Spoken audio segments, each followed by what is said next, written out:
UArts of Philadelphia shut down its doors with very little notice. What's happening there is emblematic about what is going on in higher education right now.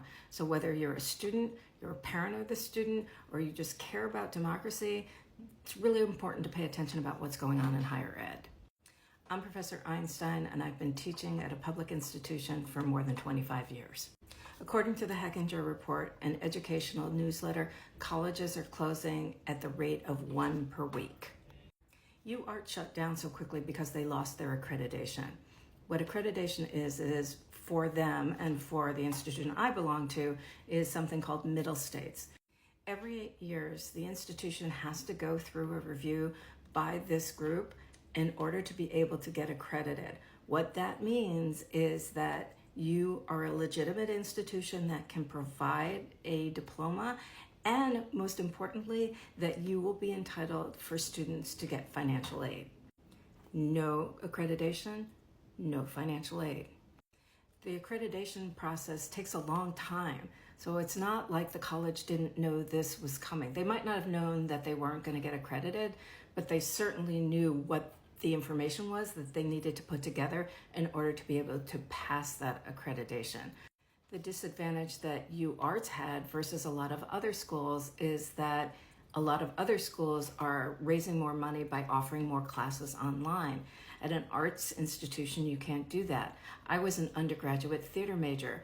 I couldn't do a scene study class over Zoom. You can't do a pas de deux over Zoom.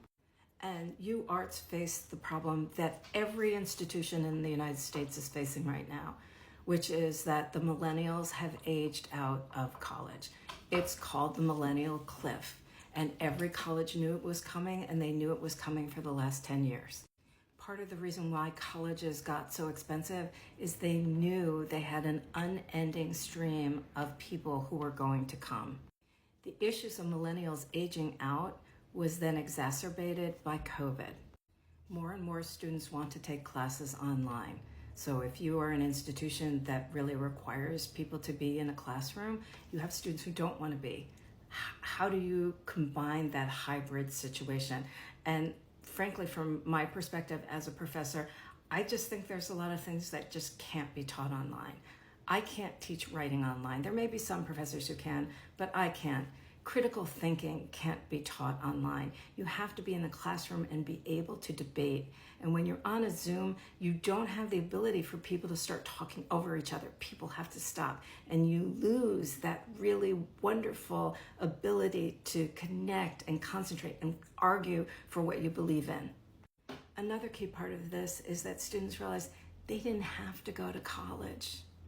I've been saying this for years. Not everybody needs a college degree. And now the Wall Street Journal agrees with me.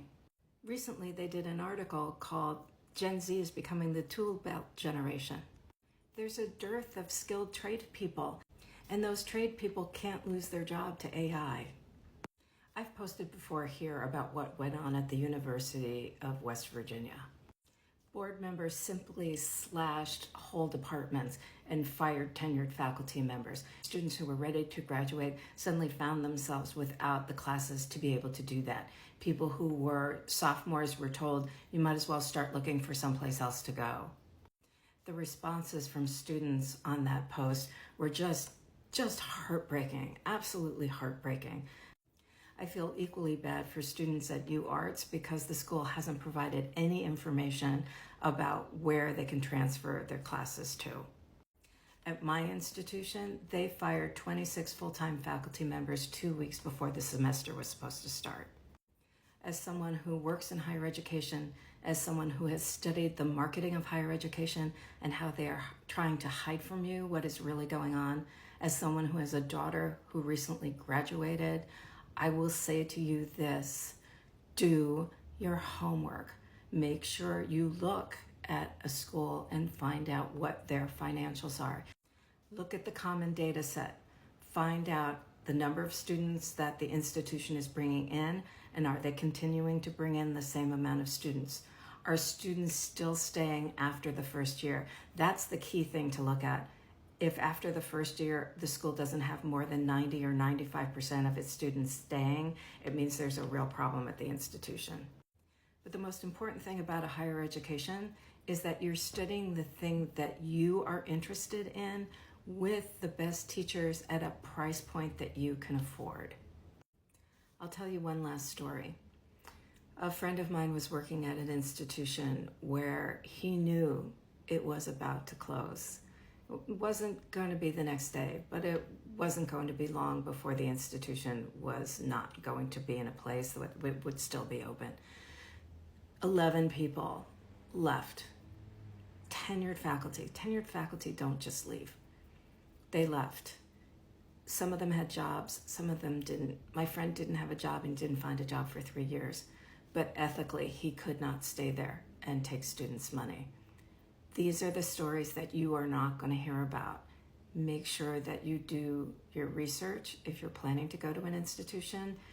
And if you have any questions, drop them in the comments. I'm happy to help if I can.